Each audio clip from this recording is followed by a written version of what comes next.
So, in 2007, a woman who currently goes by the name Kara Cunningham uploaded a now infamous video in defense of Britney Spears following Britney's panned VMA performance of that year, along with increased public scrutiny that had been building up since the early 2000s.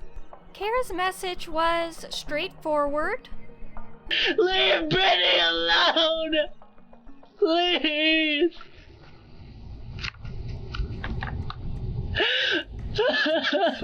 While Kara was relentlessly mocked for this, becoming one of the internet's earliest examples of a viral cringe figure, changing perspectives on celebrity culture, online bullying, and Britney Spears specifically has led to some retroactive acknowledgement that the Leave Britney Alone person was right all along. I'm so happy that it came out because I think Leave Britney alone! He was right the whole time. right. We all made fun of him. Kara's not such an unambiguous hero, though. Her post-2007 interactions with Britney Spears' celebrity hasn't always been so sympathetic, as exemplified in 2010 on an episode of The Rachel Ray Show. I want to know, first of all, did you ever hear from Britney Spears? I didn't, and I'm actually not a fan anymore. I'll say that here today on your show. Wow. She didn't even send me a fruit basket privately. No thank you, nothing. She should have sent me a fruit basket, Rachel. I'm not bringing this up to drag Kara. She experienced a lot of unjustified harassment due to her defense of Britney, and she had to deal with all the anti-queerness that permeated the culture of the 2000s and early 2010s. For the record, she is a Britney stan again, but Kara's 2010 response to Rachel Ray is representative of a problem that's plagued Britney Spears' career for decades. Even her most staunch defenders want something from her. They feel entitled to her time, attention, money, fruit baskets. Following the Free Britney campaign's ultimate achievement in terminating Britney's conservatorship in November of 2021, a faction of the community went on to express doubts as to the movement's true success once a freed Britney didn't quite do whatever their perfect idea of Britney would do. She didn't immediately go onto Instagram Live to answer every question fans have had for the last 14 years. She didn't break up with the boyfriend certain fans didn't like. Her social media output still doesn't meet their standards of what an idealized version of Britney would post. If Britney does absolutely anything that they don't like, she's under someone else's nefarious control. It's frustrating to think that people like this may be seen by some as representative for the Free Britney community, but the internet is a vast place and you're always going to find some weirdos lurking around stoking conspiracy theories and, unfortunately, getting enough engagement for their ideas to pollute the general discourse. As embarrassing as sections of stan Twitter can be, the individuals hurting Britney the most at this current moment might just be members of Britney's own family, who've been on a Britney smear campaign since at least January of this year, but in a less direct way they've been planting these seeds for over a decade. The conservatorship Britney entered in 2008 was always predicated on the idea that she has a severe mental illness or disability, one that prevented her from making basic decisions in her day-to-day life, but miraculously did not prevent her from releasing 4 studio albums, becoming a judge on The X Factor, guest starring on multiple TV shows, taking part in promo campaigns, embarking on 4 world tours, doing 4 years of a Las Vegas residency, releasing more than 20 new fragrances, creating a lingerie clothing line, speaking at charity banquets, etc., etc., etc. Whatever mystery illness Britney suffers from seemed to only stop her from obtaining the civil rights of an adult American, but never stopped her from making a whole lot of money for a whole lot of people. To be clear, I would never imply that Britney Spears doesn't have a mental illness. About 46% of Americans will experience some bout of mental illness at some point in their lifetime, and Britney's been really open recently about her struggles with trauma. Whatever Britney is or isn't diagnosed with is none of my business, but those who benefited from her 13-and-a-half-year-long conservatorship have long weaponized her supposed instability as a way to dispel any concerns about the appropriateness of her captivity. They insist she's extremely unwell, but neglect to ever give any examples for how that unwellness manifests. So we have talked to a lot of people in her world. She has never been formally diagnosed with being bipolar, but there are signs that it mimics that at the very least. Right. What does that even mean? Britney has symptoms that mimic bipolar disorder, but not to a degree where she's actually qualified for the diagnosis? Like sometimes she's happy and energetic, and sometimes she's sad and lethargic? I know there's more to bipolar than that, but you could take the basic symptoms of any mental illness or disorder and stretch them to a degree where even a totally stable, healthy person sometimes mimics symptoms of a disease. See, without concrete examples of how Britney's illness works, it's impossible to determine what she could possibly have done to warrant the extreme measures that were supposedly taken to protect her. I'm not asking for concrete examples because it's none of my business. What I am asking for, though, is that those declaring that Britney needs help either provide evidence for why they believe that, or they just shut the fuck up and deal with it privately. And Britney's family has done neither of those things. Well, at least as of recent. Prior to July of 2021, the Spears family was pretty good at shutting the fuck up, which was kind of the problem. Suspicion around Britney's conservatorship existed within her fandom since pretty much the arrangement began. However, it didn't take off on social media as a trending hashtag until 2019, when allegations that Britney was being held against her will in a mental health facility were made public.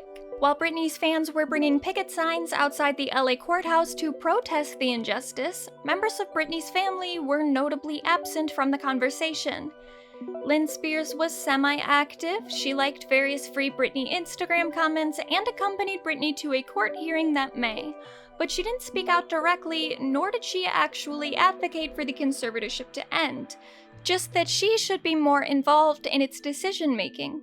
The family member who provoked the most fan backlash, besides Jamie himself, was Britney's younger sister, Jamie Lynn. Britney and JL have long been marketed as celebrity siblings with a tight bond. For instance, Jamie Lynn collaborated with the Britney brand to release the worst song that carries Britney's name. You'll notice that I say Britney's brand and Britney's name for that one, because Britney's voice on that track sounds suspiciously nothing like her, much like most of the songs on that album, but that's a different topic. Considering how close they were, and the fact that Jamie Lynn had a decently sized platform of her own as the former child star of Nickelodeon's Zoey 101, JL was in a much better position than her other relatives to publicly advocate for Britney's freedom. She just didn't. Not even to like a few Instagram comments like her mom did. While Free Britney was getting increased attention in the media, Jamie Lynn was promoting subscription boxes and baby bottle pops on her Instagram. Lick it, dip it and shake it. Lick it again, baby bottle pop, baby bottle pop. She also started promoting a Zoey 101 reboot that didn't exist. With the Follow Me music video, she contacted us and she's like, we're doing the theme song, we're rebooting it, this is gonna be what it is for the show, like it's gonna be huge, we want you guys a part of it, you'll have like creative control of what you want to do, I want it to be collaborative. I was like, oh my god, this is amazing, like hell so yeah, cool. Here's the reboot's like, it's really coming full steam. So like weeks went by and I'm like, so when do we start like talking about what we're gonna do and like what our characters get to do and stuff? And she's, oh, we'll let you know. It kept feeling weirder and weirder. They wouldn't give us information. So I had my team reach out to Nickelodeon, and then we found out basically like Nickelodeon wasn't a part of it at all.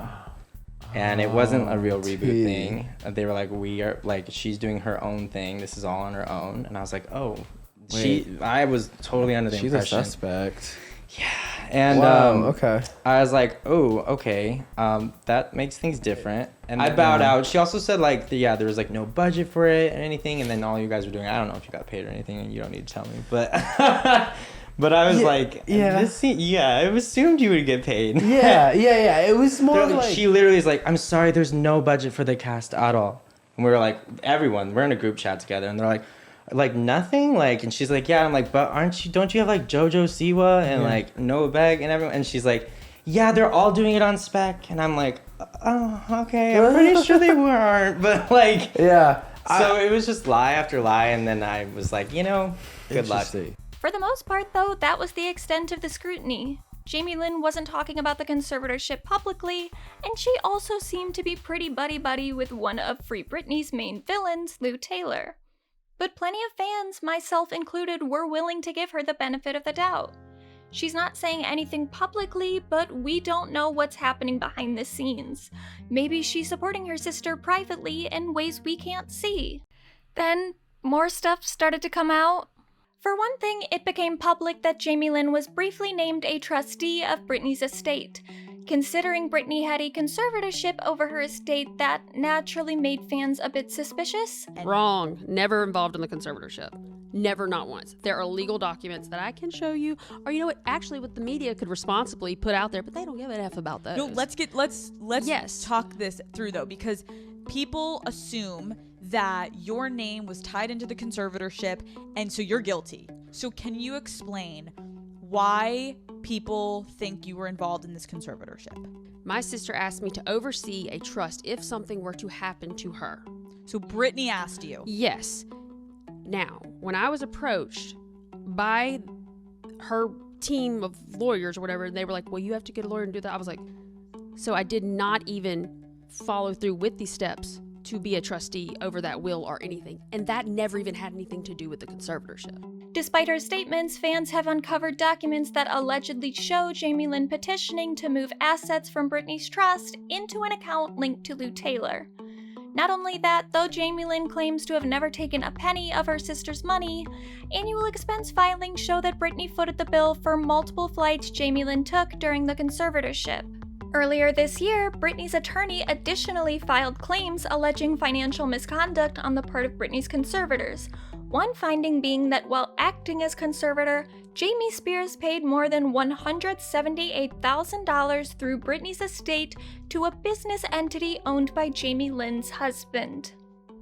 Throughout the conservatorship, Jamie Lynn also made multiple references to a condo in Destin, Florida that, quote-unquote, they own and vacation in, despite the fact that Jamie Lynn does not own a condo in Destin.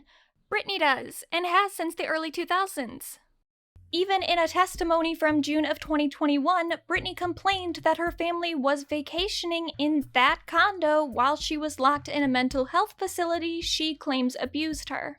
Now, a lot of that wasn't publicly known until well into 2021. Prior to that, one family member did offer audiences his own perspective on events when Brian Spears, Britney's brother, appeared on the As Not Seen on TV podcast to clarify some of the things circulating online. The only thing he did clarify, though, is that the Spears family sucks. There's a movement called the Free Britney movement, and it's huge, and it's got hundreds of thousands of people, maybe millions. Are you familiar with that? You've seen it? I'm familiar with it. I mean, I'm not up to date. My social media is not, like, I would say the best in the world. I think I have like 4 followers. So, like, you know, like, I'm not lying. So I'll follow you after this, so I'll go up 20. That way, you'll go up 20% today by me following you. But I am aware of it. And by the way, like, you know, just to see that kind of like interest in like people and our fans and people and, you know, in society today, like to care that much about her and, you know, or everyone in this family, we truly appreciate it. You know, it means a lot. Something you might notice in that clip is that Brian refers to the concern around Britney as coming from, quote, our fans, meaning fans of the Spears family as a whole?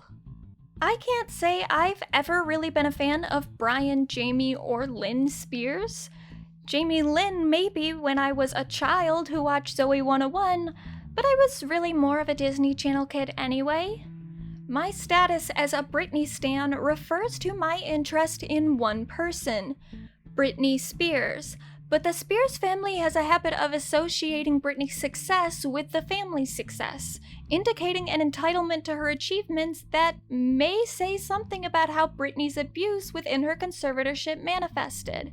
Jamie Spears once allegedly told Lynn that Britney is a racehorse who needs to be treated like one, likely meaning that she's the family's cash cow whose individual agency is of secondary concern after her talent has been sufficiently exploited for others' benefit.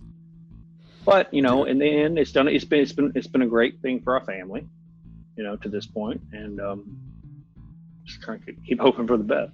Been a great thing for our family. Brian claims he doesn't quite know what the Free Britney movement is trying to accomplish, despite the movement's goal being pretty clear. Fans wanted to free Britney from her conservatorship. That wasn't a hidden motivation, we were very vocal. It seems, though, that Brian was either dead set on playing dumb to the allegation that Britney's civil rights were being violated, or he and likely his relatives just didn't really care. The way Brian talks about the conservatorship in this interview is so casual, it becomes evident he doesn't think holding someone in an unnecessary guardianship against their will is a big deal.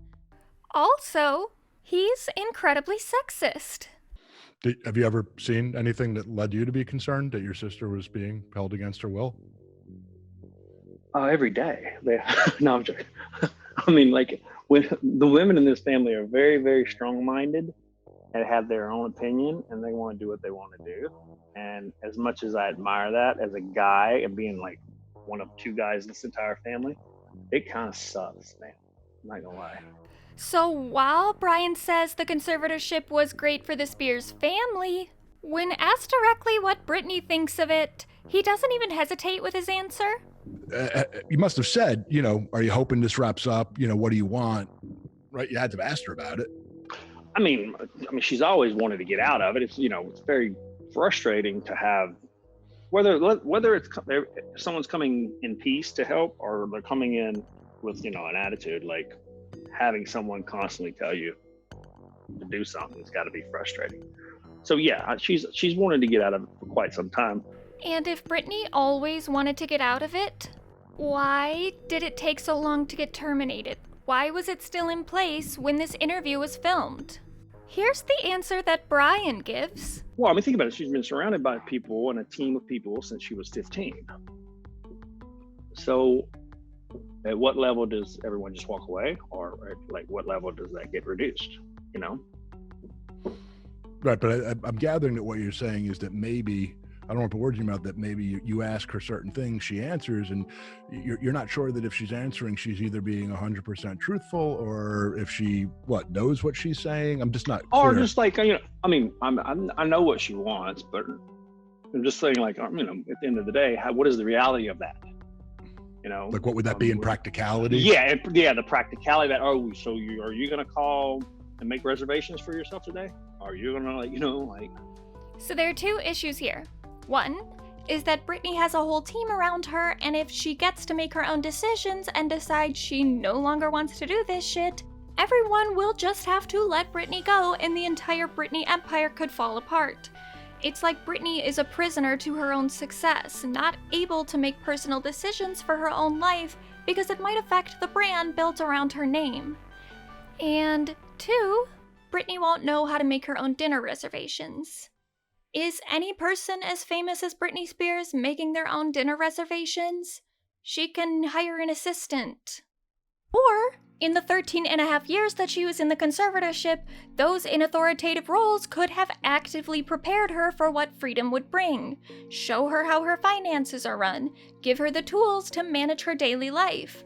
If the conservatorship was ever actually about her health and well-being, they would have been doing that, not holding random tasks over her head like, you can't be free, you don't even know how to make your own dinner reservations. As much as fans were clamoring for any information related to the conservatorship at the time this interview was filmed, Brian Spears was obviously not the person we wanted to hear from the most. But the woman at the center of this scandal wasn't able to speak publicly about her situation. Until June of 2021, that is. Your Honor, this is Miss Wright. I did want to ask, we don't know obviously what Miss Spears is going to say, and we're happy that she's here today to address her concerns with the court. But if what she's going to say may impact her medical privacy, my client does hold those medical privacy rights, and I would ask that we please seal the transcript and clear the courtroom so we can preserve those medical rights. I think it's really important. And it could be that she brings up issues related to her family and her minor children, and they have their own privacy rights. And I think anything said about them. I think they've done a good job at exploiting my life and the way that they've done my life. So I feel like it should be an open court hearing, and they should listen and hear what I have to say. Oh, okay, that was Ms. Spears speaking. That was me, yes. Thank you, Ms. Spears. Britney's testimony was simultaneously one of the most exciting and heartbreaking events I've ever experienced as a fan. As you could hear in that clip, whoever was recording the audio starts like breathing really heavily as Britney begins to speak. And that's not an unwarranted reaction because by that point, Britney had been barred from discussing the conservatorship publicly. Her social media went through the filters of her team, who would not allow anything in reference to Britney's legal battles to be posted. While promoting her albums and other ventures, interviewers complained for over a decade about strict conditions that basically left their conversations scripted.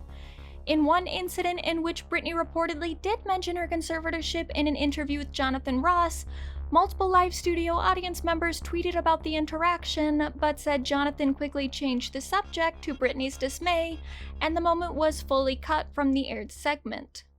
It was exciting to hear Britney's thoughts on her situation, but the things she alleged in her testimony put the extent of her abuse into perspective. She stated that her team put her on heavy doses of lithium very suddenly, which made her feel out of it and almost zombie-like. She said she was sent to a mental health facility against her will after insisting on a change to choreography in a rehearsal for her upcoming Vegas show. At the facility, she says they watched her change every day, took her phone and credit card, would not allow her to leave, and forced her to perform some kind of labor for 10 hours a day, 7 days a week. She also said that she was coerced into doing a world tour through threats that her own management would sue her if she didn't comply. This was especially intimidating since under the conservatorship, Britney was not able at the time to hire her own attorney. Related to this, she alleged that she had not been informed that she was able to petition for the conservatorship to end. One might wonder why in 13 years her court-appointed attorney didn't think to mention that, but her court-appointed attorney also allegedly encouraged her to not speak publicly about her experiences within the conservatorship or else she might be sued. Anytime she challenged the instructions of her team, she said she would be punished in some way. The doctor who treated her for years allegedly abused her so severely that she dropped to her knees and thanked God when he died. She said she wasn't able to see her friends or meet her boyfriend freely. Most disturbingly, she claimed that the conservatorship wouldn't allow her to get her IUD removed so she could try for a third child. Her life, body, and career were violated by the conservatorship that Brian says was a great thing for their family. And Britney definitely had some shit to say about that family. There were 6 different nurses in my homes, and they wouldn't let me get in my car to go anywhere for a month. Not only did my family not do a goddamn thing, my dad was all for it. Anything that happened to me had to be approved by my dad. And my dad he acted like he didn't know that I was told I had to be tested over the Christmas holidays before they sent me away when my kids went home to Louisiana. He was the one who approved all of it. My whole family did nothing. It's not fair they're telling me lies about me openly. Even my family, they do interviews to anyone they want on news stations. My own family doing interviews and talking about the situation and making me feel so stupid. And I can't say one thing. All I want is to own my money for this to end and my boyfriend to drive me in his fucking car. And I would honestly like to sue my family, to be totally honest with you. And considering my family has lived off my conservatorship for 13 years, I won't be surprised if one of them has something to say and go forward and say, we don't think this should end. We have to help her, especially if I get my fair served in turning exposing what they did to me. This moment is what finally led Jamie Lynn to break her silence, first through a video on her Instagram story. I mean, this is my freaking big sister before any of this bullshit. I don't care if she wants to run away to a rainforest and have a zillion babies in the middle of nowhere, or if she wants to come back and dominate the world the way she has so many times before.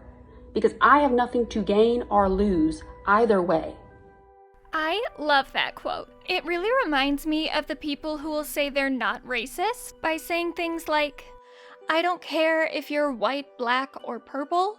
Like, cool, you've defended your alleged colorblindness in the abstract, but how about you say something about what's actually happening right now? Britney's not trying to run away to the jungle and have a zillion babies. She's trying to get out of your father's abusive control. Talk about that. And maybe skip the fake tears. I've made a very conscious choice in my life to only participate in her life as her sister, as an aunt to those boys. Later, Jamie Lynn was caught sending DMs to fans in which she accused Britney of being unwell. Additionally, her husband DM'd fans saying that Britney would be broke and dead without the help of her father, and that she couldn't possibly have been the victim of abuse because she takes private jets and vacations wherever she wants.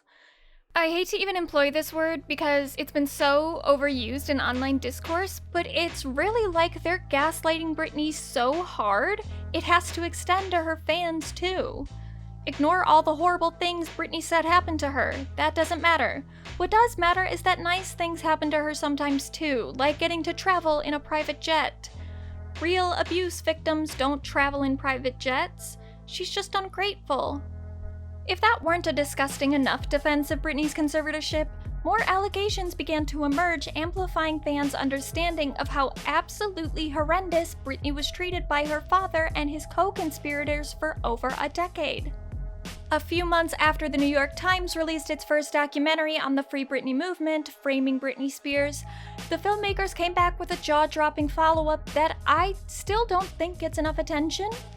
Framing Britney Spears helped publicize the Free Britney movement and move it further into the mainstream, but it was mostly a rundown of the general issues, barely exploring some of the most important information fans had already uncovered.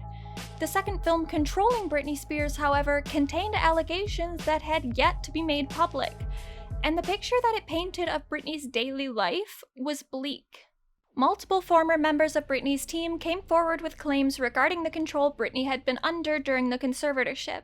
Former head of wardrobe for Britney's live shows, Tish Yates, recounted occasions in which Britney was prevented from making basic decisions about her life and spending, like being told she couldn't eat sushi 2 nights in a row or buy a pair of Skechers at the mall because it was too expensive.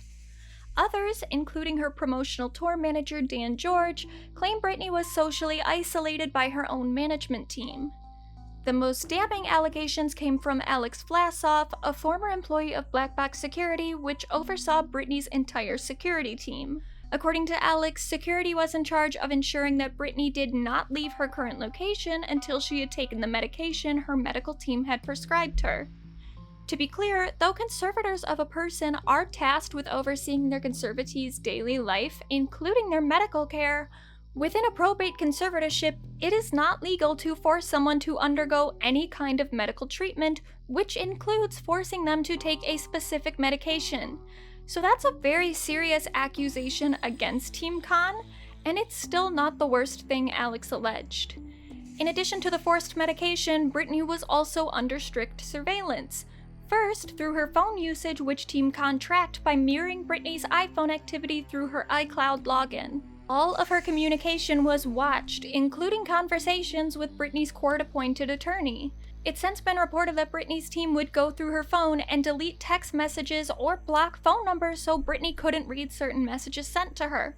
They also allegedly changed phone numbers in her contacts so that when Britney tried to text or call someone, the messages would go somewhere else and Britney wouldn't know why people weren't getting back to her. From Britney's perspective, a lot of people abandoned her. From an outsider's perspective, Britney was just unreachable. One such outsider was Lance Bass, a former member of NSYNC who'd been close with Britney prior to her conservatorship. In 2020, Lance gave his controversial perspective on the then rising Free Britney movement. But the one thing that I do know is I know Jamie Lynn, her sister. And to me, if Jamie is okay with everything going on, I feel like she really has her sister's back during all this. So I trust her to, give us the real information. And just me saying that was no good. I mean, they went after me. It was pretty bad, yeah. Lance said straight up that he didn't find Britney's situation to be alarming due to his relationship with Jamie Lynn and his trust in her to give him adequate information around the case. After Britney testified in court to the abuse she'd suffered, however, Lance's husband Michael tweeted in response to those criticizing Lance's lack of support for Free Britney, saying, "He was blatantly being told lies by everyone around her in her camp for years. People he trusted and knew for years. All of her friends were told the same lies, which is why most never spoke up over the years until recently. They would continually change her phone number and even change the numbers of her friends and family in her phone so she'd think she'd be texting them with ultimately no response, when in reality, they were the wrong numbers altogether. He wasn't trying to discredit. He believed Jamie Lynn because he never had any reason to not trust her. Maybe he's naive, but he truly believed she has Britney's best intentions. The notion that he was purposely trying to discredit her to hurt her is just ridiculous." So not only does it seem like Jamie Lynn didn't fight against Britney's abuse directly, she may have also been a part of the effort to quiet concerns from those who were trying to help. Still, none of that compares to the biggest bombshell of the Controlling Britney documentary. Alex revealed to the New York Times that Black Box Security, at the instruction of Britney's conservators, placed a recording device in Britney's bedroom without her knowledge or consent. So one thing that's revealed is that this employee kept a file he was told to delete, 180 hours of audio recordings. Where is that content now and what's happened to it? So we reviewed a copy of the audio recording in order to authenticate that it was real, and it was really disturbing to listen to. Britney's being recorded in her bedroom, and her interactions and conversations with her kids, her boyfriend, and others were secretly recorded. From statements subsequently made by Matthew Rosengard, Britney's current attorney, it appears that Britney and her legal team were not even aware of the existence of these recordings until the New York Times documentary premiered. It may seem strange that all of this could happen to someone with as public of a platform as Britney Spears. Theoretically, if she was so unhappy in her situation, she could have just gone rogue on stage at any time during one of her tours or Vegas residencies.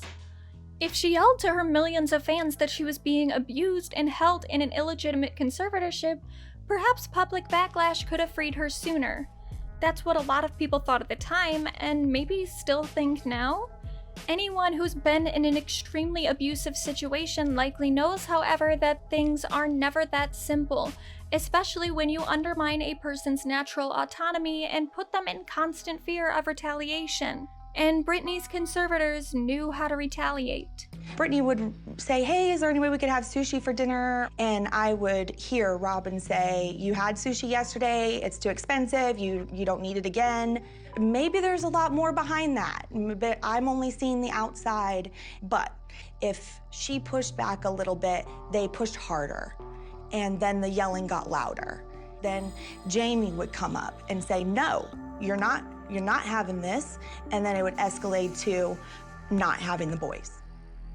The idea that custody over Britney's two sons was used against her in the conservatorship is not a new allegation. While trying to hire her own attorney to get out of the conservatorship, a leaked voicemail from 2009 features Britney making this allegation herself. Hi, my name is Britney Spears. I called you earlier, but I'm calling again because I just wanted to make sure during the process of ending the conservatorship that my father has threatened me several times that, he'll take my children away. I just want to be guaranteed that everything will be fine with the process of you guys taking care of everything and things just being the same as far as my custodial home. That's it. Bye. 1:53 a.m. Hi, this is Britney Spears. It's Saturday the 18th. I was just saying I want out of this conservatorship. I've been blackmailed by visitation of my babies by this conservatorship. I'm confined, restrained, and stripped of my civil rights, and I'm demanding the state of California to review this case because I feel it's illegal. A separate piece from the New York Times in 2016 echoes this claim as well, with attorney Adam Streisand being quoted as saying, Britney wanted to oppose the conservatorship, but she was also extremely worried about her kids and seemed to understand that the best thing to do to see her kids was to accept it. It's unclear who knew what while it was going on, but by the end of 2021, most of the damning information we now have about the conservatorship was public, meaning no one in Britney's family had any excuse to not support Britney's freedom or publicly speak out against the abuse she endured. And yet... So Jamie Lynn Spears wrote a book. According to her, it was in the works for about 2 years prior to its release, but I don't believe that for a single second. Maybe she briefly had the thought, hey, I should write a book 2 years before it was published, but I highly, highly doubt she was actively writing or even planning it for that long. Partially because it's bad, and at 228 pages with a generous font size, it is hella underdeveloped. If this is the product of 2 years of hard work, then good for Jamie Lynn for admitting that, to be honest, cause I would never. I don't want to get too conspiratorial, the standum has had enough of that, but the book was announced with the title I Must Confess in July of 2021, just about 2 weeks after Britney's explosive testimony at the end of June 2021. I think that testimony is what prompted Jamie Lynn to start writing a quote-unquote memoir as a response to the allegations her sister made. That is both what the content and the quality of the content implies. A hastily written attempt to preserve a declining reputation, not a 2-year-long retrospective look at someone's life. Though Jamie Lynn claims the book isn't about her sister, but about her own journey, I have full authority to call bullshit on that because I read it, and it's definitely about Britney. Let's acknowledge for one thing that the original title, I Must Confess, before it was changed to Things I Should Have Said, is itself a reference to lyrics in Britney's debut single, Baby One More Time. Jamie Lynn said later that that was actually not the original title, it was just a placeholder her publisher used before choosing the official title, but like, what? Why would they do that? Lots of publications ran the story announcing Jamie Lynn's new book with that title. That was the name used on websites to pre-order the book. Why would whoever was in charge of that marketing give publications any title other than to be determined if there wasn't an official name yet? And why would they give them that name in particular? Let's note too that when the book actually came out, people saw stickers on store shelves that said, I Must Confess. So yeah, that was the original name. And truly, that already displays so much fucking nerve. To name your book after lyrics in your sister's song? I would suggest that Jamie Lynn use lyrics from one of her popular songs, but the only one people know is the Zoe 101 theme song, and guess what? It was written by Britney Spears. Moving on to the content within the book, I did the math.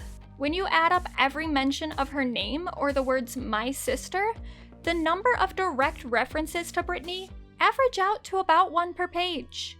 And from the jump, Jamie Lynn is clearly jealous of her sister. I usually try not to ascribe intentions to other people because I don't know what's going on in somebody else's head or what's prompting them to behave in certain ways, but the envy just drips off the pages in such an obvious way that I can't believe Jamie Lynn didn't realize how petty this book makes her look.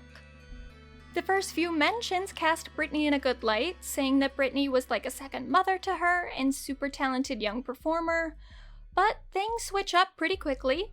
She writes, Britney had a dream, and that dream was going to affect all of us. Although she remained unaffected early on, my sister's life became more demanding as her notoriety grew. Everyone made sure her needs were met, and we all became responsible for helping her as she reached a greater level of success. We needed to make her happy and productive. I was so young as she emerged on the world stage that I didn't notice how things had begun to change. My parents always expected me to do as I was told. At first, that didn't seem unusual in the parent-child dynamic, but I was taught to defer to Britney or behave in a way that would make things easier for her. Mom said stuff like, come on, Jamie Lynn, we don't want to upset your sister. It could be something as simple as, let Britney do that first, or if it's good for your sister, it's good for all of us. That passage starts on page 9. Now, I don't have any siblings, but I do know that it's perfectly natural and normal for there to be some jealousy between two sisters, especially when one of those sisters becomes a world-famous pop star.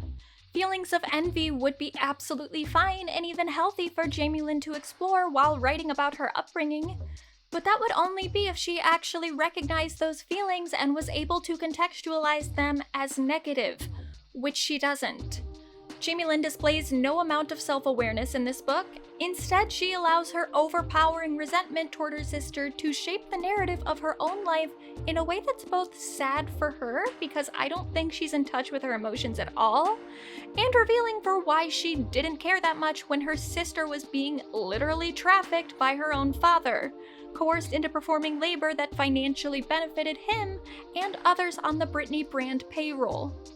Almost every mention of Britney, which, again, the book is dominated with references to Britney, is an attempt for Jamie Lynn to justify the conservatorship. So let's go through them. At page 40, Jamie Lynn makes vague allusions to Britney being exhausted and changing. She gives no specifics as to what these changes encompassed or if they were even that alarming or abnormal for a person who was aging out of adolescence and into adulthood as Britney had been at the time. Change is normal, but on page 41, Jamie Lynn escalates her description by calling Britney disturbed and paranoid at times.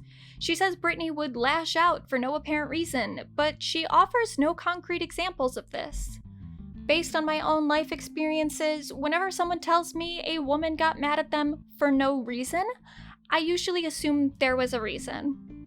Luckily, we get some more specific examples of Britney's quote-unquote erratic behavior on page 59, when Jamie Lynn accuses Britney of changing yet again. Britney's infractions include: 1. She started smoking cigarettes and drinking cocktails. 2. She looked disheveled. 3. She didn't like a dress that Jamie Lynn liked.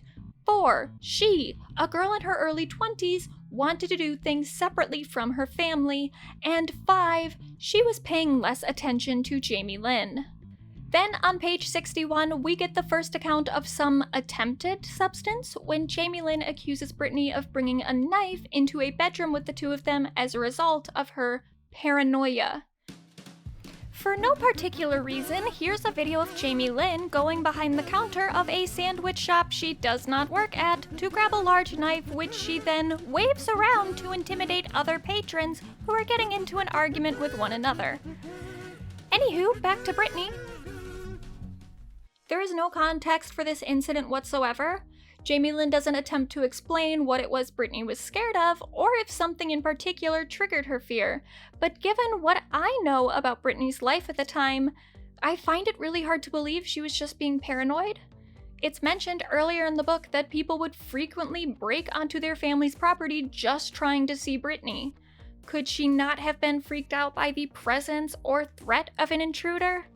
In a different section, Jamie Lynn even says her and her mother once locked themselves in a bathroom because a man parked his van in front of their house. That response is portrayed as totally acceptable, but Britney locking herself and her sister in a different room due to her own anxieties is somehow evidence of paranoia? Moving on, Jamie Lynn says Britney started experiencing emotional fluctuations that JL called episodes around the birth of her two sons. Predictably, the behavior involved in these episodes is never explored, except for on pages 62 to 63, where she accuses Britney of being distant, moody, less amiable than before, and agitated and angry. She's not normal. She cannot be normal. The one example we get of this behavior is when Britney got into an argument with her mother on the set of Zoe 101. This scene was actually depicted in the Lifetime movie Britney Ever After, and I hated the reference there too. My lawyer's coming for you, so you better buckle up. I can only go off the rumors and speculations regarding what this fight was about. But supposedly, Britney was upset with her mother because Lynn had been seeing Britney's kids without telling Britney while Britney was not able to visit them herself. And allegedly, Lynn might have also been flirting with Kevin Federline? I don't know. But whatever, Jamie Lynn does not say what the argument was about, so readers are expected to accept that Britney had no reason to be upset with anyone. every expression of negative emotion is naturally unjustifiable because Britney is not being amiable anymore. How dare she? Page 71, Jamie Lynn says the whole scene around Britney's home in Malibu made her uncomfortable. She does not give an example as to why. On page 83, she makes reference to Britney's condition to explain why Britney was not told of Jamie Lynn's teenage pregnancy. She had to learn about it from paparazzi. Can you tell me, Britney, how you feel about it? My sister's not pregnant. Whatever. What the fuck Britney's condition was is unclear. But once the conservatorship was put into place, Jamie Lynn says the arrangement had a positive impact on her relationship with both Britney and their father, saying they held each other accountable to stay sober. Even in this book, however, it has never been established that Britney struggled with any kind of substance abuse, so why Britney's sobriety was ever a point of contention, I don't know. I can only guess that Jamie Lynn's problems with her father's alcoholism just caused her to project all of those same issues onto Britney. I just probably selfishly looked at it as like, everybody's sober right now. Like, I don't have to be anxious for the first time, you know? That's, again, just me speculating, but it's not like Jamie Lynn really gave me a lot to work with. But this is where Jamie Lynn admits something that is kind of incriminating to her father, a man who does have known problems with alcohol. She writes, "We started to spend some time together and heal our battered relationship. He apologized to me for the years of humiliation and embarrassment. Moving past my experiences of the previous 2 years helped me see Daddy was trying his best to do the right thing, and for that alone, I slowly let him back into my life." Jamie Lynn is referring here to the time after the conservatorship started, the conservatorship that required Jamie to be drug tested regularly. A 2021 article from the New York Times states, "In 2014, Mr. Ingham told the court that Ms. Spears believed her father was drinking, according to a transcript of the closed hearing. Lawyers representing the conservatorship responded that Mr. Spears had voluntarily submitted to regularly scheduled alcohol tests and never failed. Mr. Spears' lawyer said he took one random test, but refused to take any more, calling the request inappropriate." "Absolutely inappropriate," the judge replied, "and who is she to be demanding that of anybody?" Who is it?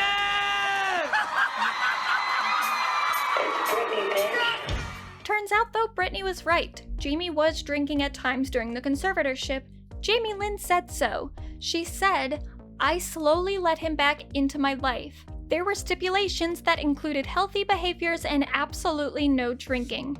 For the most part, Daddy manages his end of the bargain, until he doesn't, and I have to kick him out of my life for a while." Well, I'm glad you had the option of kicking him out of your life, JL, 'cause your sister fucking didn't. Of course, there are other matters covered in the book besides Jamie Lynn's perspective on her sister's quote-unquote struggles, like JL's teenage pregnancy and the slut-shaming she endured from the public as a result, the ATV accident that hospitalized her daughter and nearly took her life, or the abuse she faced at the hands of her former boyfriend and baby daddy. That stuff is all mentioned, but none of it is explored with any depth because it's just stuff Jamie Lynn lays out every few pages as the book narratively unfolds to its penultimate chapter that I think encapsulates the actual point of this entire project. The chapter is called My Testimony, and I already want to scream. Rereading JL's book for this video has already gotten me super heated, but I forgot how much I fucking hate this chapter. Just the fact that it exists, period, is so disrespectful and disgusting. Like, Jamie Lynn, your sister used her testimony to publicly speak on the abuse she endured for over a decade for the first time. She was forced into treatment against her will where people wouldn't let her change her clothes in private. She had an IUD inside her body that she couldn't remove. Your father made her complete tours and concert residencies under the threat of a lawsuit, knowing she couldn't hire her own representation. By the time this book was published, we already knew that your father was recording your sister in her bedroom without her knowledge. Not only do you not mention any of that in your many passages about your sister, You come out with a chapter called My Testimony, where the entire point is to just be like, but what about me, though? Do you worry that by speaking your truth, that it will harm your relationships? Well, nobody ever really considered me, but... So let's see what Jamie Lynn's testimony is all about. She opens saying, on June 23rd, 2021, my sister broke her silence in regard to the oppressive nature of her 2008 conservatorship. Throughout the weeks that followed, she had the media and internet world stage to speak freely, to share her truth. Again, for the first time in 13 years, she had the opportunity to speak freely. Usually, when someone says another person broke their silence, it's implied that they were silent by choice, but that is definitely not the case for Britney. As Oprah would put it, she was not silent, but silenced. Whatever. During a couple of her statements, she made sweeping allegations, using words like my family and those who should have helped. At no point did my sister lift the veil on what or who is truly responsible for her challenges. By excluding this, she allowed an onslaught of hate that put me and my family at risk. You guys are going to be shocked to discover who Jamie Lynn thinks is truly responsible for her challenges. But let's move on to JL's own little pity party as she accuses her sister of throwing her to the proverbial media wolves. By throwing her to the wolves, by the way, she means that Britney vaguely referenced my family in her June testimony with no names, and then wrote something shady on her Instagram about Jamie Lynn singing one of Britney's songs at an awards show. That was the harm that Britney inflicted onto Jamie Lynn at this point, whilst, by the way, she was still processing the trauma of being abused and exploited by her own father and management team for over a decade. Then Jamie Lynn writes, I want Britney and the world to know she isn't the only one who is left with the scars from her early years of delinquency and manipulation. Bitch, fuck you so hard. And that's not even the worst thing she says. She goes on to say, my sister's diatribe assigns blame outward without any self-reflection. Oh yeah, Jamie Lynn, your sister should really do some self-reflecting so she can figure out how she is actually to blame for all the abuse she suffered. It was actually her fault the entire time that she had no bodily autonomy or privacy. How dare she think to blame anyone else for the abuse other people inflicted onto her? And still it gets worse. She says, if I am guilty of anything, it's of enabling the situation to continue by not speaking up earlier in her career. I am now just coming to terms with how my family's philosophy of making everything appear fine and excusing Britney's behavior has led us to where we are today. Excusing Britney's behavior has led us to where we are today. First of all, what behavior? You've yet to give one example of Britney doing anything that is unambiguously harmful to anyone. And second of all, fuck you. Even if Britney's moods were kind of erratic, that didn't give your father the right to enslave her to a career she couldn't control and purge her of her basic human rights. Like, what the fuck is wrong with you? Why would you ever say something so callous and cruel out loud? Well, I guess she didn't say it out loud, she wrote it, but don't worry, she'll say plenty of shit on mic that's equally as heinous during her short-lived promo tour for this memoir, which she began on January 12th on Good Morning America. Words that you've used in the book to describe her behavior over your lifetime was erratic, paranoid, spiraling. How do you see your sister's state of mind currently? I can't really speak to anyone else's state of mind. I don't think that. Oh my fucking God. You spoke on it for your entire book. That's why she's asking you about it. Let's discuss the contradiction. It's not the only contradiction Jamie Lynn will make in her interviews. While talking about the conservatorship specifically, she claims total ignorance to what such an arrangement is and how it works. And yet, in an effort to criticize her sister, she claims that Britney's conservatorship only went on as long as it did because Britney simply failed to follow Jamie Lynn's own legal advice. I've always been my sister's biggest supporter, so when she needed help, I set up ways to do so, went out of my way, to make sure that she had the contacts she needed to possibly go ahead and end this conservatorship and just end this all for our family. If it's going to cause this much discord, why continue it? I did take the steps to help, but how many times can I take the steps without, she has to walk through the door. All right, so I'll humor you, JL. How exactly did you open the door that Britney neglected to walk through? I just think she needed a new lawyer. Like, he was either comfortable or he just wasn't really there for her. Well, you can disagree with what someone says, but his job was to voice it anyway, So I just felt like she needed new legal representation. That was my overall theme.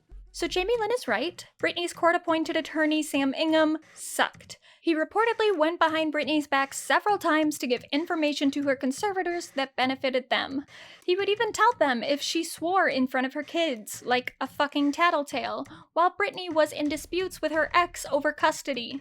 Britney did need a new attorney, and she got one, after her testimony in 2021 was heard all around the world and the Free Britney movement had gone fully mainstream. What Jamie Lynn leaves out of her discussion of events, however, is that Britney had been trying to hire a new attorney since the start of the conservatorship, but the judge overseeing her case declared that she was too incapacitated to hire her own representation, thus Sam Ingham was appointed to her. Adam Streisand, the first lawyer Britney tried to appoint, was ejected from a courtroom in 2008. I already played the voicemail Britney left in 2009 for a different attorney she was trying to employ. And in a recent article from The New Yorker, Ronan Farrow and Gia Tolentino revealed the shocking extent Britney went trying to get decent representation. And then there was a long struggle by Britney Spears to get a lawyer to break out of this thing. And that's one of the most astonishing things to me in this story, Dan and Jonathan. We found that she had gone to just about the greatest lengths anyone could go to get her own counsel, including arranging a meeting with a contact in a steam room in a hotel where she was handed a cell phone in a Ziploc baggie so she could try to call a lawyer. I mean, that is not the behavior of someone who is so incapacitated that they should have no legal rights, essentially. And yesterday, we finally saw her get her own lawyer. So that's the culmination of years and years of her trying for that. So Jamie Lynn acting like Britney simply failed to call a new attorney for 13 years is so insulting and dismissive to her situation that I can't believe JL even has the nerve to pretend she was ever trying to be helpful. But let's see what else she did to open that door that Britney decided not to walk through. We told my sister many times all she had to do was go live out of state for 6 months and the conservatorship will be absolved because she'll take residence in another state. I told her this many times. Great idea, Jamie Lynn. She should have just moved to another state for 6 months. Not sure exactly how she would get there, considering she was under surveillance at all times and wasn't allowed to drive her own vehicle without supervision. In fact, the person who first alleged that Britney was placed into a mental health facility against her will said that the final straw came when Britney did take her own car and drove to an In-N-Out without permission. Even if she could physically get her car keys and drive to a different state, what was she supposed to do for 6 months when she got there? How was she supposed to take up residence anywhere without access to her bank accounts that were controlled by her conservators? And by the way, what might an unexpected move to a different state do for her custody arrangement over her 2 sons? You can't just pick up and move without telling anyone, then expect to keep the same custody rights. Jamie Lynn says that she offered to let Britney live at her home with her in Louisiana for 6 months, which is especially interesting because JL floated this idea in 2020, even though Jamie Spears had already petitioned in 2019 to expand the conservatorship's authority to Hawaii, Florida, and Louisiana. You fucking moron. Following Jamie Lynn's appearance on Good Morning America, Britney took to Twitter for her first of many rage-fueled responses to her sister. They're truly some of my favorite things Britney's ever written. The next day, after an extended version of the same interview aired on Nightline, Britney called Jamie Lynn's story about her locking the two of them in a room with a knife a crazy lie. Jamie Lynn then posted a message to her Instagram shaming Britney for publicizing their conflict and blaming Britney for her family receiving death threats. But your mouth is faced towards the camera. You're consciously choosing. You're consciously making a conscious choice to talk towards the camera. I know it sounds childish, but sometimes you started it is actually a completely appropriate response, and this is one of those times. I'm not going to excuse anyone sending Jamie Lynn death threats. That is absolutely not okay. But it's also pretty well known that anyone who exists on the internet and says something controversial on a public platform is gonna get some inappropriate backlash, often including death threats, and it's not like Jamie Lynn hadn't already been heavily criticized by Britney stans prior to her testimony. She was always under scrutiny for not speaking up for her sister. She then chose to write a book and go onto TV victim shaming her. It's not Britney's fault that people are mad at you, Jamie Lynn. They're mad at you for things that you did, and did very publicly. I do have more things to say about Jamie Lynn and the bullshit she spewed about Britney and the conservatorship, but it's not even worth the time. Ultimately, as much as I don't recommend reading her book for the sake of enjoyment, I can't resist telling people to go read things I should have said just to see how much Jamie Lynn's bitterness toward her sister's success infects her perspective on basically everything. To some degree, I think Jamie Lynn is another victim of this situation. She seems to have been taken advantage of by many of the same people that abused Britney. The difference is, those abusers were able to use Jamie Lynn's jealousy as a manipulation tactic to turn her against her sister, who was actually trying to break out of that cycle. The person I have even less of a problem vilifying is the family member who most recently decided to speak out against Britney's newfound freedom. He's not a Spears technically, but he's close enough. Of course, I am talking about Britney's most infamous ex-husband, Kevin Federline. Though, believe it or not, K-Fed is still not the worst person Britney ever married. I love you, girl, but we have to talk about your taste in men. Sam seems nice, though. Hey, I saw your Instagram story. I know you're upset with Jamie right now. Can you guys ever be on good terms? I hope so. Once he starts treating his daughter right, then we can be on good terms. Trust me, I really try to give people the benefit of the doubt. I was one of the last stans to turn on Jamie Lynn, because I never wanted to make assumptions about what was or wasn't happening behind the scenes to help Britney. But eventually, the evidence started to expose JL as being complicit to the point of cruel in regards to her sister's abuse, and I had to accept that. Similarly, I wanted to believe, issues of the past aside, K-Fed might actually turn out to be less shitty than everyone thought. Maybe he'd do what was right and support his ex's freedom, for her sake or for the sake of their shared kids. And it did seem like that for a minute. In 2019, when Free Britney was emerging as a frequently trending topic on social media, K-Fed appeared to be anti-conservatorship, or at least anti-Jamie, who was Britney's conservator. After an altercation between Jamie and one of Britney's sons, Kevin took out temporary restraining orders against Jamie in his son's name. Jamie Spears was not able to be around Britney's kids anymore, at Kevin's request. Surely, if Kevin thought Jamie was a danger to his children, he'd agree that his children's mother needn't be subject to the same man's abuse, right? Apparently not. Like Jamie Lynn, K-Fed waited until Britney gained her independence to begin publicly chastising her. Also, like Jamie Lynn, reports have emerged alleging that Kevin was profiting off Britney's now terminated conservatorship, and though I don't know if those reports are credible, I do know that Kevin's been financially dependent on Britney's income for years.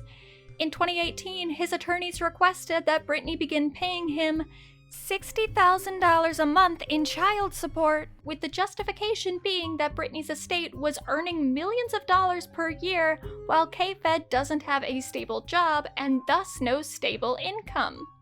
While in court to fight this out, Britney was ordered to pay over $100,000 toward Kevin's legal costs, because again, he doesn't have any income of his own.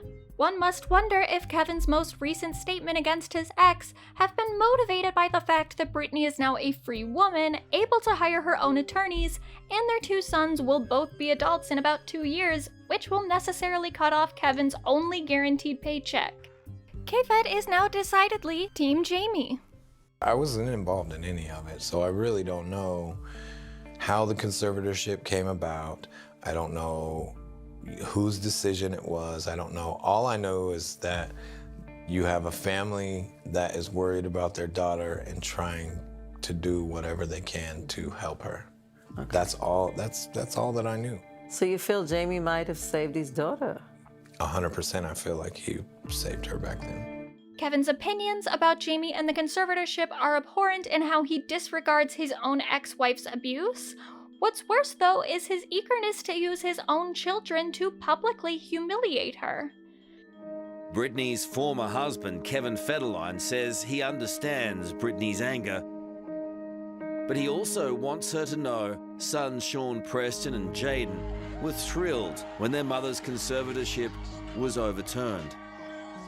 Both of them were happy for her, you know, because it's not always about what's right. What do you mean by that? It's about, this is what Mom wanted.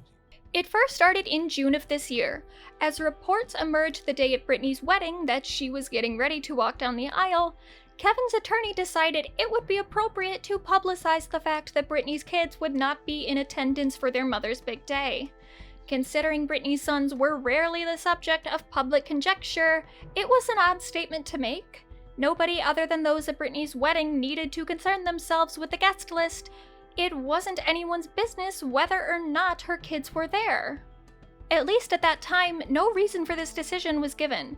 They laid out Britney's personal life for public speculation on her wedding day, but that's still better than the most recent development when Kevin decided to twist the knife he'd stabbed through Britney's chest by telling the world not only that Britney's sons haven't seen her at all in the last few months, but that they made the decision to stop seeing her because they were too embarrassed by her posting nude photos on Instagram.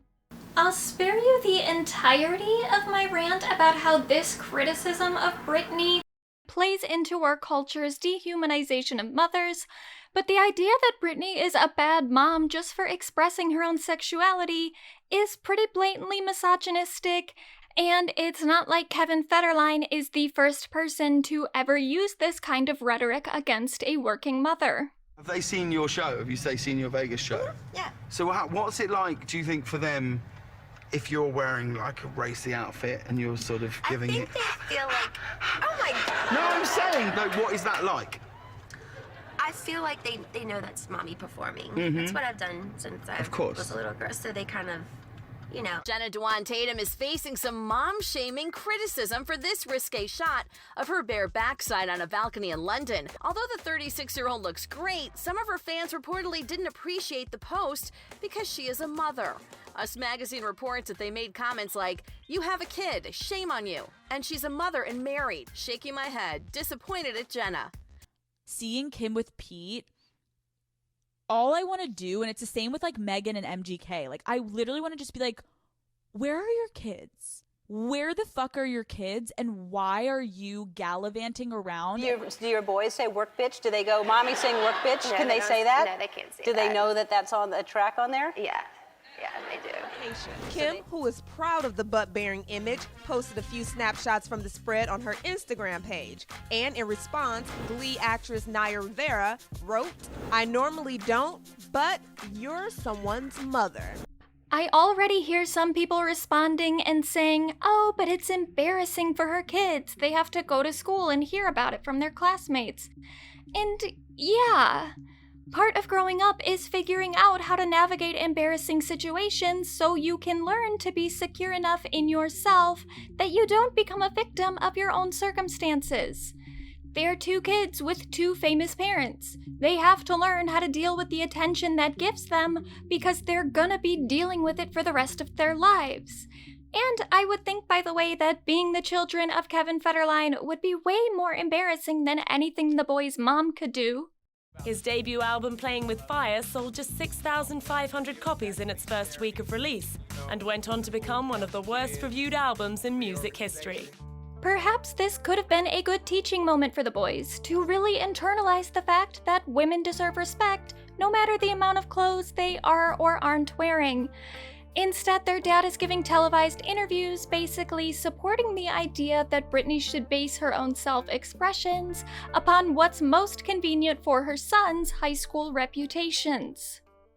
If that interview wasn't disrespectful enough, Kevin doubled down and did something so out of pocket that I can't believe this man has the audacity to criticize anyone's parenting.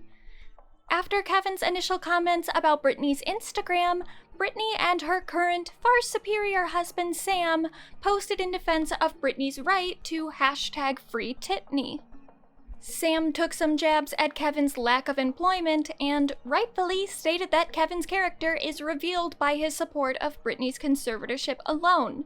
He also pointed out that any embarrassment Britney's boys feel regarding her choices are not reason for her to be disrespected publicly. One of the responses Britney made was a little more weighted by her obviously hurt feelings. She laments how her sons would ignore her while living in her home, then one day stopped visiting her without warning or an explanation. The worst thing she says about them is that they were hateful in their treatment of her, and while that's not a nice thing to say about your sons publicly, can you really blame Britney for expressing her pain in such a blunt way after her own ex was already shaming her so publicly? At the request of her sons, by the way, who also participated in the piece Kevin was being interviewed for. Like the back and forth between Britney and Jamie Lynn, Britney didn't create this mess. She was merely using the freedom she'd only recently gained to defend herself against the shit her own family started flinging at her in the media. Of course, Kevin didn't respond kindly to Britney sticking up for herself, so he decided to publish 2 videos recorded by Britney's sons without her knowledge onto Instagram in another effort to shame her. Because honestly, I'm kind of like the #1 parent in America right now. I'm not gonna play the videos here. They were taken without Britney's consent, and both of them are too brief and cut up to even make sense of. They show Britney yelling at her sons, but the clips are too short to show the context of the arguments. I will emphasize, though, that nothing all that shocking happens in the videos. Britney's just angry with her sons. We don't see her getting physical with them. She doesn't say anything to personally insult them. The worst thing she says is, "I'm scared of you because you're weird, because you're going through puberty, and I don't know what to say." It's not a competition, but my parents have definitely said things way worse to me than just, "You're weird." And they did say that. Now, it is totally possible that if I'd witnessed both of these events in full, I would say that Britney was overreacting. I know for certain that if I were to watch a reel of every moment of every parent's life, I would find some event in which I thought every one of them handled a situation badly. Parenting is a full-time job, and you're going to lose your patience or react poorly to a situation eventually. That's normal and nothing a mother should be publicly shamed for. In fact, as much as I don't condone Kevin releasing the footage in the first place, it definitely backfired on him as other moms took to TikTok to share how relatable they found Britney in those videos. Perhaps there are worse moments in Britney's life, moments in which she was being blatantly abusive to her kids. But if this is the footage that Kevin and co think is incriminating enough to release in the first place, I kind of doubt it gets that much worse. Like, if you want to argue that Britney's a shit parent, you're going to have to show me something way better than this. 'Cause if this is as bad as it gets, I'm kind of forced to conclude you've already decided that nothing Britney does is good enough. She can't even get mad at her kids without getting accused of being insane. According to Kevin, Britney's sons wanted those videos released. One of them was also interviewed for a segment that later aired on 60 Minutes in Australia, during which he defended Jamie Spears and repeated a lot of his father's talking points about the conservatorship helping Britney. I'm not going to show any of that because I don't think it was right for Kevin to subject his kids to this amount of scrutiny in the first place. I also have to say to all the Britney stans upset with her sons for participating in this, realize that they're kids whose mom has been in a conservatorship for a vast majority of their life. They literally grew up being told that their mom is severely unwell and cannot take care of herself. But I just try to explain to them that your mom needed help, you know, and the people were in play to try to make that happen, to make it better. They've been conditioned to look at their mother through that lens. Anytime she disciplines them or yells at them, they've been implicitly told that they don't have to take what she says seriously. Even the state of California decided that mom's insane and doesn't know what she's talking about. If you gave any teenager an opportunity to paint their mom as unreasonable whenever she's mad at them, they're probably gonna take it. So why did Kevin give them that opportunity in the first place? Publishing those videos was irresponsible beyond their potential effects on Britney. K-Fed put his sons in a position to be portrayed as having a public feud with their own mother. He knowingly opened them up to the backlash of his ex-wife's gigantic fandom, a good portion of which is made up of other teenagers who are naturally going to be less understanding of the boundaries between fan and public figures and their families. Now Britney can be blamed for her fans harassing her kids, despite the fact that it wasn't Britney who publicized this private conflict in the first place. Even after K-Fed's attorney announced that her kids weren't coming to her wedding, Britney didn't say shit. She only spoke positively about her children on social media, but Kevin decided to weaponize their adolescent angst against her and them just to advocate for a man he once filed restraining orders against. The reason, by the way, that the boys didn't attend Britney's wedding is because they felt uncomfortable with the fact that she didn't invite other members of their family. You know, the people who exploited and abused her? It's just sad. With what Britney endured in the conservatorship, she is under no obligation to ever speak to her family again, especially her father. But everyone in Britney's life has been belittling her trauma for so long that her own kids are punishing her for not forgiving the people that held her captive for over a decade and spent her money. And I don't blame the boys. Again, they're kids who I don't expect to understand the severity of what happened to their mom. I'm also not gonna say that they don't have good reason to be upset with her. There's a very real possibility that Britney is unwell and has behaved in ways that were hurtful to others. I won't discount that because, to me, proving that Britney's completely fine mentally was never the point of the Free Britney movement. Whether or not she suffers from any mental illnesses, it doesn't excuse the evident abuse she endured within her conservatorship. In fact, it makes the abuse worse because why would you force an extremely ill woman to headline world tours and carry her own Vegas residency? What if Britney had one of her infamous episodes on stage in front of thousands of fans? Why would you set her up for that if you were really that concerned about her mental state? And with all the shit that's been alleged about Jamie Spears, Team Con, and their mistreatment of Britney, even if she went into the conservatorship totally sane, she's crawled her way out with trauma I can't even comprehend. Of course she does stuff that's weird sometimes. You know that saying, if Britney survived 2007, you can handle today? Yeah, 2007 was the year before the conservatorship was put into place, and all this other shit happened.